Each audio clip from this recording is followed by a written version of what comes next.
Hello साथियों, क्या हाल चाल है मेरे सारे 12th के भाई बहन छोटे, क्या हाल चाल है। और देखिए तुम्हारे सामने आ चुका है सीबीएसई का कोड 054 का 26-27 का सिलेबस। तो सीबीएसई अपना सिलेबस आउट कर चुका है।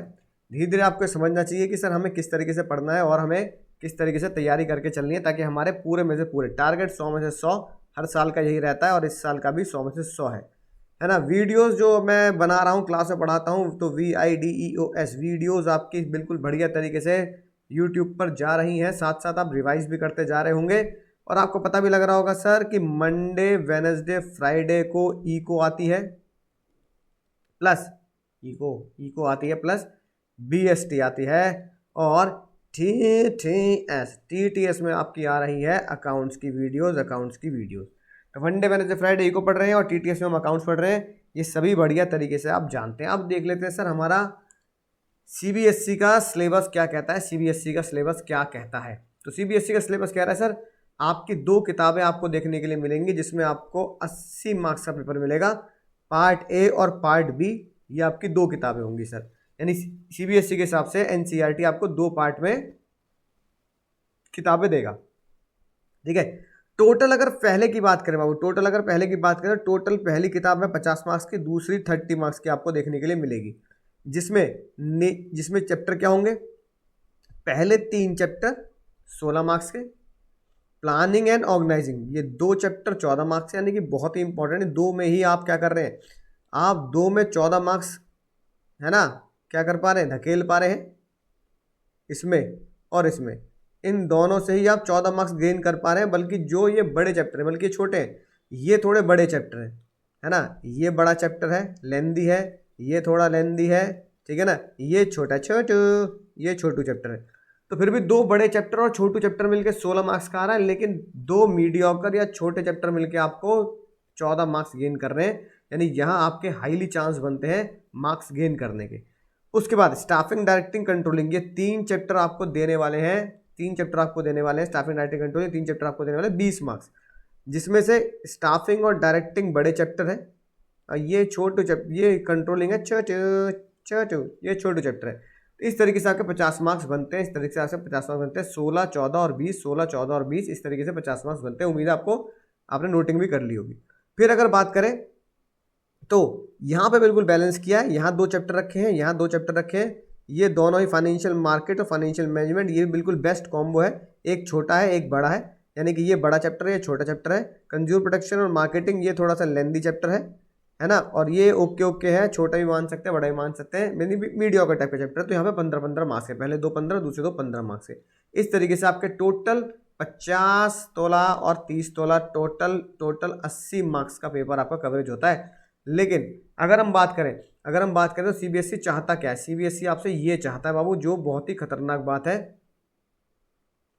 कि 26-27 वाले करिकुलम में सीबीएसई ने आपको ये बता दिया है कि अगर आप पेपर देने जा रहे हैं तो इस बात को बहुत ध्यान से समझ लें, कि क्या होने वाला है आपके साथ। देखो, रिमेंबरिंग एंड अंडरस्टैंडिंग, यानी कि अब आपको ये 40% आपको, यानी कि 32 मार्क्स का पेपर 40% आपको करना पड़ेगा।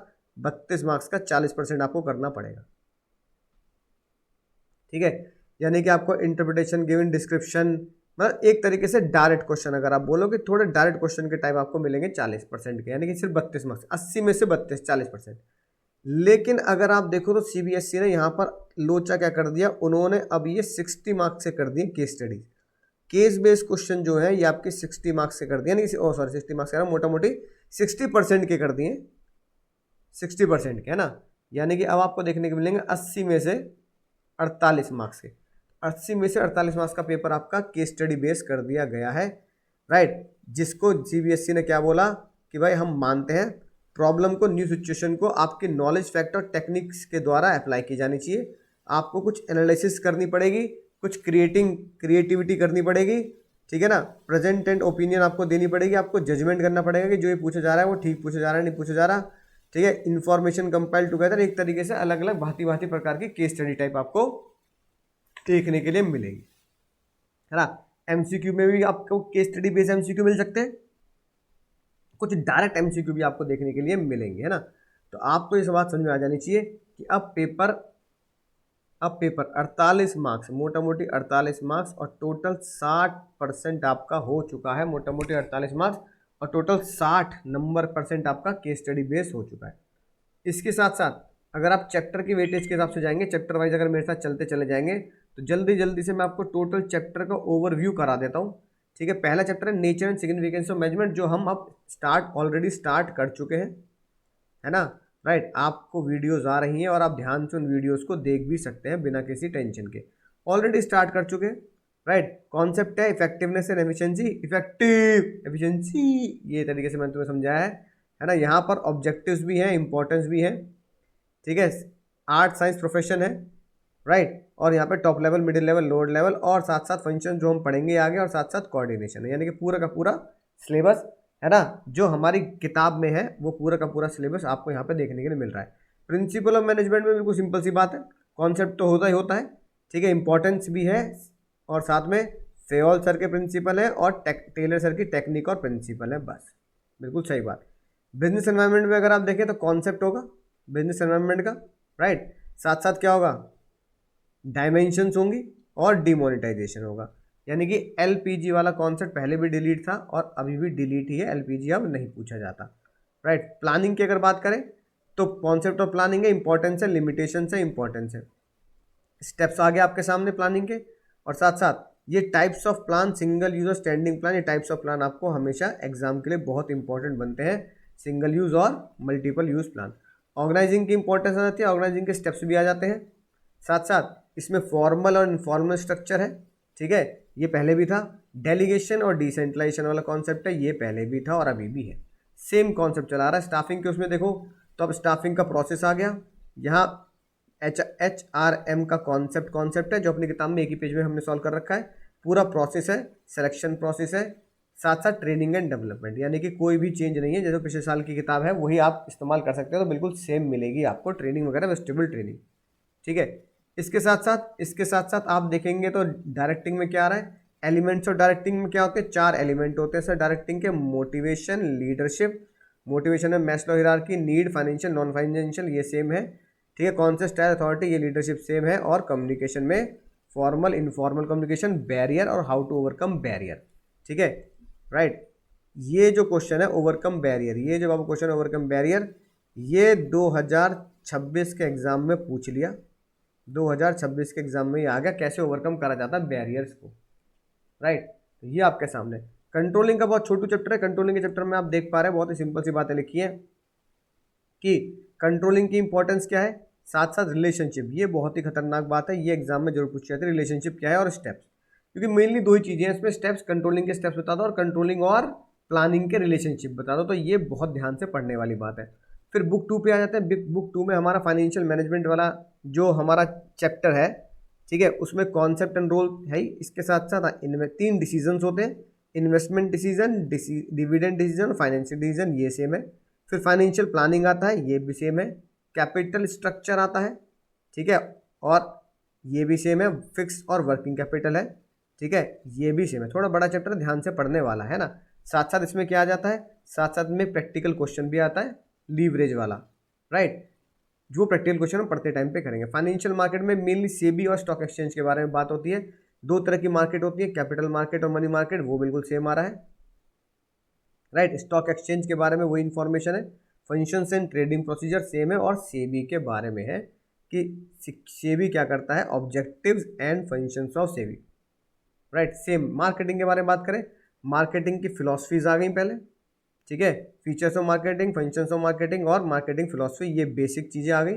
फिर आ गया मार्केटिंग मिक्स, ठीक है, मार्केटिंग मिक्स में 4 चीज़ें हम पढ़ेंगे, डिट्टो सेम सेम है जो पिछले साल भी थी, प्रोडक्ट, प्राइस, प्लेस, प्रमोशन, यानी कि 4 पीस, यानी कि 4 Ps, product, price, place, promotion, 4 Ps हमारी यहाँ पर देखने के लिए मिलती है, ठीक है। प्रोडक्ट में क्या आ जाता है, लेबलिंग, ब्रांडिंग, पैकिंग, प्राइस में उसके बारे में उसके एलिमेंट्स आ जाते हैं, ये 2026 में ये पूछ आ गया एग्जाम में, प्राइस के एलिमेंट, ठीक है। Physical distribution, channel of distribution, ये आ जाता है, ठीक है। और प्रमोशन में सबसे मज़ेदार चीज़ आती है बाबू, सेल्स प्रमोशन की टेक्निक और पब्लिक रिलेशन, यानी कि एक तरीके से वाहवाही करना या किसी की बड़ाई करना, राइट। आखिरी चैप्टर आता है हमारा कंज्यूमर प्रोटेक्शन, जो हम, है ना, बहुत ही इंपॉर्टेंट है, आपको पता है 6 से 7 मार्क्स का ये आता है, ठीक है। इंपॉर्टेंस ऑफ कंज्यूमर प्रोटेक्शन है 2019 वाला, अब ये धमाका हो चुका है, जिसमें जो चेंज आया है वो रिड्रेसल एजेंसी में चेंज आया है,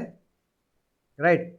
ये रिड्रेसल मैकेनिज्म, इसमें आप ध्यान रखेंगे तो इसमें लिमिट चेंज कर दी गई है, इसमें लिमिट चेंज कर दी गई है। तो ये लिमिट को आप नई लिमिट याद करेंगे, ठीक है ना। पुरानी लिमिट अगर किताब में दे रखी है तो उसे नहीं पढ़ना, क्योंकि न्यू लिमिट आ चुकी है।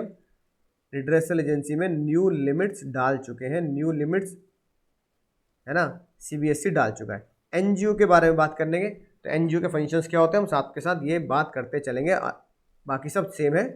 कौन कंप्लेन करेगा, ठीक है, और कंज्यूमर के क्या राइट्स हैं, ये सिंपल सी बातें हैं, बहुत आसान चैप्टर, कोई दिक्कत वाली बात नहीं, आसानी से हम इसको खत्म कर देंगे, राइट। तो उम्मीद है दोस्तों ये सारा का सारा सिलेबस, कंज्यूमर राइट्स, कौन कंप्लेन करेगा, रिड्रेसल एजेंसीज क्या तुम्हारे हाथ में लेके, सारा का सारा सिलेबस सेम है, बस एक ही चेंज है इस बार कंज्यूमर प्रोटेक्शन में कि ये, है ना। और सीबीएसई ने आपको सोर्स भी दे रखी है कि यहाँ से कंज्यूमर प्रोटेक्शन एक्ट जो आपके लिए डाला गया है वो इस साइट से, यानी कि ऑफिशियल गवर्नमेंट की साइट से उठा के आपको करिकुलम बनाया गया है और आपका सिलेबस बनाया गया है। तो उम्मीद है आपको इस सिलेबस समझ में आ चुका होगा। इस सिलेबस की सबसे बड़ी खास बात जो मैंने आपको बता दी अब, और वो यही बता दी कि अब 60 मार्क्स का 60% आपकी केस स्टडीज़ आएंगी बाबू, 60% अब आपकी केस स्टडीज़ आएंगी। तो केस स्टडीज़ पर बहुत ज़्यादा फोकस करना है, केस स्टडीज़ पर बहुत दिलो जान से फोकस करना है, केस स्टडीज़ पर बहुत ज़्यादा फोकस करना है। तैयारी जम के करनी है केस स्टडीज़ की। 40 मार्क्स के डायरेक्ट क्वेश्चन आएंगे, तो फिर उसके लिए हमें हेडिंग्स याद करनी चाहिए, चीट कोड, जैसे मैंने आपको चीट कोड लिखवाया था, अगर आपको याद आ रहा हो तो सर मैंने आपको एक चीट कोड लिखवाया था, आई लव मैकडी पे एग बर्गर, है ना, आई लव मैकडी पे egg burger, I love McD पे एग बर्गर। तो मैकडी पे मैकडी पर एग बर्गर मैंने लिखवाया, तो उम्मीद है आपको उस चीट कोड से हेडिंग याद होगी। हेडिंग याद करने से, चीट कोड से हेडिंग याद करने से आपको ये 40% में सहायता मिलेगी, और केस स्टडी को प्रैक्टिस करने से 60% में सहायता मिलेगी। तब आप पूरे 100% परसेंटाइल 100% मार्क्स ला पाएंगे, बोर्ड में भी और सीयूईट में भी, ठीक है। तो उम्मीद है दोस्तों बात आपको समझ में आ चुकी होगी, शानदार तरीके से आप समझ चुके होंगे।